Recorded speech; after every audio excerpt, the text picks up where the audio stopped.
महाराष्ट्र विधानमंडळाच्या पावसाळी अधिवेशनात मराठवाड्याच्या प्रश्नांना प्राधान्य देत सरकारला जाब विचारल्याचा दावा शिवसेना नेते तथा राज्याचे माजी विधान परिषद विरोधी पक्षनेते आमदार अंबादास दानवे यांनी केला। छत्रपती संभाजीनगर येथे आयोजित पत्रकार परिषदेत त्यांनी शहराच्या पाणीपुरवठा योजनांपासून तर शेतकरी विकास, अनुशेष, आरोग्य, रोजगार, शिक्षण आणि कायदा सुव्यवस्थेपर्यंत अनेक महत्त्वाच्या प्रश्नांवर सभागृहात आवाज उठवल्याची माहिती दिली। आणि सगळ्यात महत्त्वाचं आपल्या शहरातलं पैठण जिल्ह्यातलं पैठण संतपीठाच्या विषयी जी अजून त्याला आधुनिकीकरणासाठी मान्यता सरकारने दिलेली आहे आणि त्याच्यामुळं मला असं वाटतं की दोन गॅप नंतर मी अधिवेशनात होतो, दोन अधिवेशनाच्या, परंतु मी मागचे दोन गॅप या अधिवेशनात पूर्णपणे जवळपास 43 वेगवेगळे मुद्दे 11-12 दिवस, कारण एक दिवस सुट्टी मिळाली होती आणि पहिला दिवस काही कामकाज झालं नव्हतं। या 12 दिवसात जवळपास 43 वेगवेगळे डिव्हाइस, वेगवेगळे मुद्दे मी सभागृहाच्या माध्यमातून मांडले। मग लॉ अँड ऑर्डरचाही मुद्दा मोठ्या प्रमाणावर मांडला आणि मला असं वाटतं सरकारने बऱ्याच गोष्टीत सकारात्मकता दर्शवलेली आहे। जिथं सकारात्मकता दर्शवलेली नाही तिथं मला असं वाटतं पुन्हा एकदा ताकदीनं लढा सभागृहाच्या बाहेर आता देण्यास आम्ही सुरुवात करू।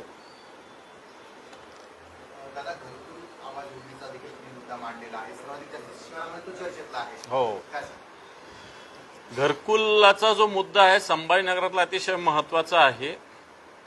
अनेक अर्ज त्याच्यात आले, परंतु त्याच्यात दलाल घुसलेले आणि विशेष म्हणजे सगळे सत्ताधारी पक्षाचे दलाल आहेत आणि या सगळ्या दलालांच्या आहारी महानगरपालिकेचे सगळे अधिकारी गेलेले आहे आणि समाज कल्याण विभागाचे अधिकारी गेलेले आहेत।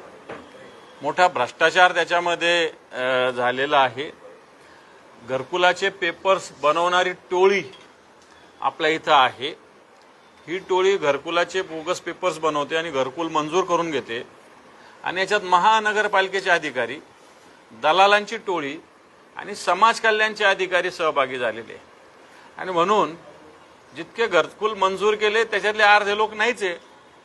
काही लोकांचे बँकेमध्ये मोठे मोठे खाते ज्याच्यात कोट्यवधी लाखो रुपये आहे, इन्कम टॅक्स ते भरतात। अशा पद्धतीनं घरकुल आहेत। या घरकुलासाठी देवेंद्रजी फडणवीस आणि एकनाथ शिंदे साहेबांचा कास्ट सर्टिफिकेट, आधार कार्ड, इन्कम सर्टिफिकेट आणि महानगरपालिकेची टॅक्स पावती मी सभागृहात दाखवली।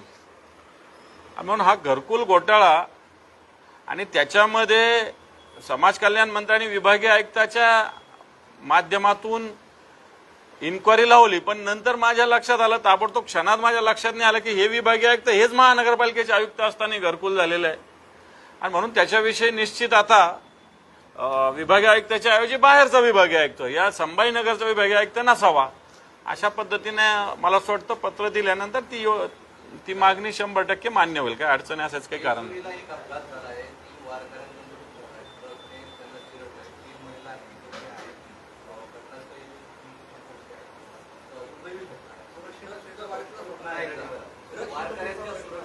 हे पहा, मला असं वाटतं आम्ही वारी सुरू व्हायच्या 2 दिवस आधीच ज्या पद्धतीनं मिसिंग लिंकवर घटना घडलेली होती त्या पद्धतीनं वारकऱ्यांच्या, कारण सरकारने सुद्धा आवाहन केलं होतं वारकऱ्यांनी देहूला किंवा आळंदीला येऊ नये, डायरेक्ट पुण्याला यावं आणि त्याच वेळेस हा मुद्दा आम्ही उपस्थित केला। वारकऱ्यांची सुरक्षितता, पावसापासून संरक्षण, रस्ता, दळणवळण, वाहतूक, मला वाटतं जे नाही व्हायला पाहिजे ते झालेलं आहे।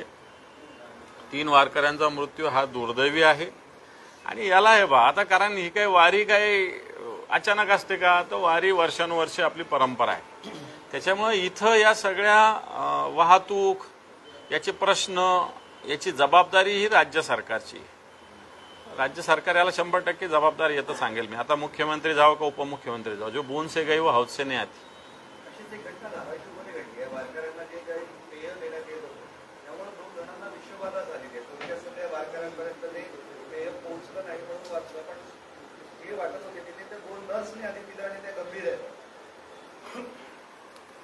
आता याला खरं तर लोक चांगल्या भावनेनं अशा पद्धतीनं पाण्याची व्यवस्था, अन्नदानाची व्यवस्था, फराळाची व्यवस्था करत असतात. पण तो असं पेय मला असं वाटतं कशा पद्धतीनं बनवलं, कोणी बनवलं, जाणीवपूर्वक बनवलं की चुकून झालं.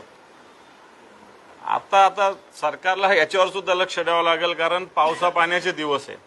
पाणी सुद्धा खराब होतं, अशा पद्धतीनं देणारं शरबत सुद्धा खराब होऊ शकतं.